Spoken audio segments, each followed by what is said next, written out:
Malaysia's next government must put human rights at the heart of its policies and avoid the repressive tactics that have marked the build-up to the general election on Wednesday, the 9th of May, Amnesty International said ahead of polling day. In the run-up to elections, the current Malaysian government passed a new, anti-fake news law apparently designed to stifle debate online, not least with a definition of fake news so vague that it could encompass virtually any criticism of the authorities, with those found guilty facing up to 6 years in prison.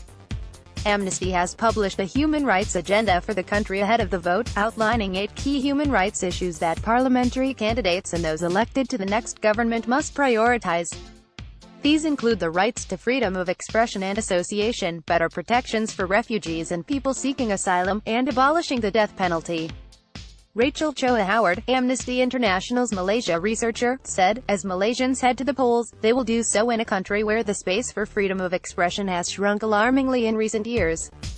Predictably, the authorities have placed arbitrary restrictions on the opposition, media and rights defenders leading up to the vote. Malaysians deserve a country where their rights are defended and upheld, not increasingly restricted at every turn." Our agenda sets out a concrete action plan to improve the human rights situation in Malaysia. The next government will have an opportunity to turn Malaysia into a real leader on rights in Southeast Asia as a whole. This opportunity should not be missed. A very first step should be to repeal the 1948 Sedition Act and the Anti-Fake News Act. Regardless of who wins the vote this Wednesday, the next government must usher in a new era of respect for human rights. View latest press release.